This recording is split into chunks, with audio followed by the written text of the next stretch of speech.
Die ark is behoorlik oop nadat president Ramaphosa die onteieningswet onderteken het.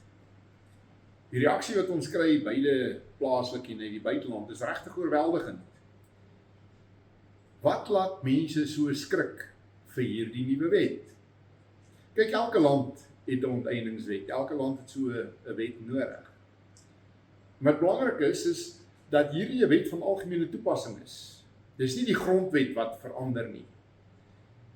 Trouwens, die grondwet laat nie toe dat mens sonder vergoeding onteien word nie. Daarvoor het die ANC probeer om die grondwet te wysig, so 2 jaar gelede. En nie die meerderheid gekry wat hulle nodig gehad het in die parlement nie. So die grondwet bly intact. By onteiening moet daar vergoeding betaal word. Maar tog maak die ANC 'n groot ophef daarvan dat hierdie nuwe onteieningswet voorsiening maak vir 0 vergoeding. So die groot vraag wat boere vra is, wat is die verskil tussen geen vergoeding nie en 0 vergoeding? Prakties vir 'n boer of vir 'n grondeienaar is daar geen verskil nie. 0 is geen. Maar die taalgebruik wat hier gebruik word, is daar 'n paar angels. Dis belangrik vir ons om aan ons lede dit uit te wys. Daar's 'n paar ander aspekte natuurlik ook in hierdie wet. Dit gaan nie net oor die 0 vergoeding nie. Dit gaan ook oor wie die mag te kry om te onteien en waarvoor hulle kan onteien. Miskien moet mens daar begin. In elke ander land het die staat die reg om te onteien. En in die meeste lande is daar 'n spesifieke instelling, 'n ministerie, wat hierdie mag het. Dit is gewoonlik iemand wat op nasionale vlak daardie gesag voer. Maar hierdie wet, wat nou afgeteken is, gee ook vir tweede vlak en derde vlak owerhede daardie magte. Dit beteken, die provinsiale regering kan ook onteien. En dan gaan dit verder. Elke munisipaliteit kan ook onteien. Stadsrade kan onteien. En natuurlik is dit wat grondeienaars en beleggers se hare laat rys, want ons almal weet hoe dit op daardie vlak van regering gaan. Dis by uitstek, by munisipaliteite, plaaslike owerhede, waar bedrog en nepotisme en selfbevoordeling gedei.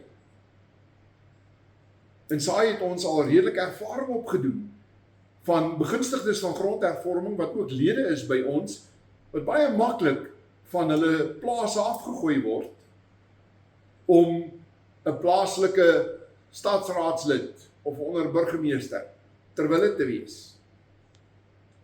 Dit is op daardie vlak waar die meeste dienslewering in duie stort. Dis die vlak waar ideologiese politiekery hoogtyd vier. En dis natuurlik die vlak waar groot bekommernis heers oor kapasiteit en onvermoë. Nou waarvoor sou hulle kon onteien?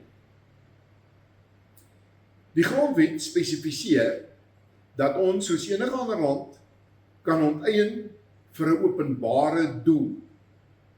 Openbare doel is iets soos om 'n pad te bou, of 'n nuwe treinspoor, of om hoë spannings elektriese drade aan te lê. Grond kan onteien word om 'n dorp uit te brei, ontwikkeling te bring. Elke land het 'n wet wat dit toelaat. Maar hierdie een gaan verder. Hierdie wet sê dat daar kan ook onteien word vir 'n openbare belang.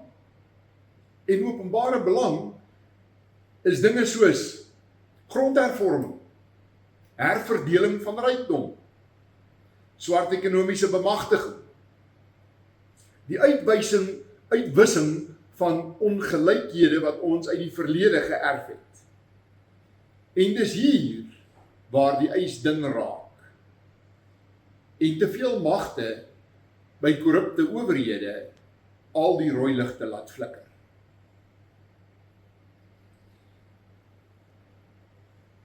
So dit bring ons by die kwessie van vergoeding. Die grondwet bepaal baie eksplisiet dat ons nie onteiening sonder vergoeding kan duld nie. Maar in artikel 25C spesifiseer die grondwet dat daar sekere afslagte gegee kan word. Dat wanneer vergoeding bereken word, markwaarde nie die enigste liniaal is waarmee daar gemeet hoef te word nie. Die onteiende of onteieningsagentskap mag ook 'n paar ander faktore oorweeg om die prys te bepaal. En markwaarde is een van 5. Hulle mag ook gaan kyk na die geskiedenis van hierdie stuk grond. Hoe hy in die verlede gebruik is en hoe hy in die verlede bekom is. Dan mag hulle ook die huidige gebruik in oorweging neem. En presies watter tipe gebruike 'n afslag sou kon regverdig, spesifiseer die grondwet nie. Dan kan hulle ook gaan kyk na historiese belegging van die staat in daardie stuk grond. Is hierdie stuk grond gekoop met een of ander vorm van staatssubsidie? Is daar ontwikkeling wat op hierdie grond plaasgevind het, wat op enige manier deur die staat gesubsidieer word, soos byvoorbeeld skemas wat daar in die 1950s en 1960s was, om boere te help om hulle plase te omhein, of om nuwe boorgate te sink, of om damme te bou op plase. En die rasionaal is dat die staat nie 2 keer vir dieselfde ding hoef te betaal nie. As die staat in die 1960s jou drade vir jou help span het, dan kan hulle dit wat daardie tyd op jou plaas gespandeer is van die staat se kant af in berekening bring as 'n afslag.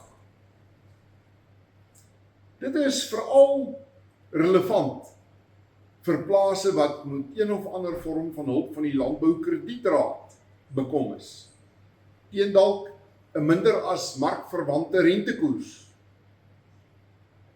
Nou die bedoeling is dat daardie investering van die staat in vandag se terme ombereken moet word en dit dan van die vergoedingsbedrag afgetrek moet word. En dan is daar ook die doel van die onteiening wat punte tel. As die doel is om byvoorbeeld grondeise te voltrek, of om die herverdelingsprogram te laat vlot, of om groter belange van voorheen benadeelde gemeenskappe in grondbesit te bevorder, dan sou die staat ook daarvoor 'n afslag kon inreken. Nou wat die waarde van al hierdie afslagte is die grondwet stom. Dit moet bepaal word elders in ons regsomgewing. Dis vir hierdie doel wat die staat 'n waardeerder-generaal aangestel het. So 'n waardeerder-generaal moet nou 'n waarde gaan gee aan elkeen van hierdie aspekte. Dit kan dalk 5% wees, kan dalk 50% wees. Dit moet nog uitgedors word en dit sal waarskynlik deur sweet en bloed en baie geld deur die uitsprake in howe in 'n stewiger formaat gegiet moet word. Wanneer die president dan afteken op 'n wetgewing wat volgens hom en sy politieke party kan uitloop op 0 vergoeding, dan is die bedoeling dat die som van hierdie afslagte dalk 100% kan wees. So die vergoeding wat die grondeienaar dan kry, is 0. Presies wat dit sal moontlik maak, is nog totaal onduidelik. Nou, die grondwet sê ook, en is baie spesifiek daaroor, dat hierdie onteieningswet en hierdie formule om vergoeding te bepaal, geld nie net vir onroerende eiendom nie. Dit gaan nie net oor plase nie, dit gaan nie eers net oor grond nie. Dit gaan oor enige bates. Fisiese bates of intellektuele bates. Tegnies sou hulle selfs die spaargeld uit jou bank uit kon onteien. Daar's niks in die grondwet wat dit verhoed nie, en ook nie in hierdie wet van algemene toepassing. Dit is waarom dit so belangrik is, dat almal wat ernstig is oor die beginsel van privaat besit en die oppergesag van die reg en die klausules in die universele deklarasie van menseregte wat privaat besit waarborg, nou sal moet saamstaan om terug te skram hierteen. Ons in SAI gaan verseker ons gewig trek, of dit nou is by openbare veldtogte of politieke veldtogte, en of dit is in sake wat in die howe gevoer word. Maar ons het nou elke stukkie gewig nodig om terug te druk. Daar is niks wat beleggersvertroue so afskrik, soos die moontlikheid dat jou belegging gegryp kan word nie, en dat dit binne die raamwerk van die wet gedoen kan word nie. En sonder beleggersvertroue gaan ons nie kapitaal beskikbaar hê om ons ekonomie te ontwikkel nie. Dit beteken ons gaan opgeskeep sit met armoede en honger vir so lank hierdie wet in plek bly. Daarvoor is ons naby genoeg aan Zimbabwe.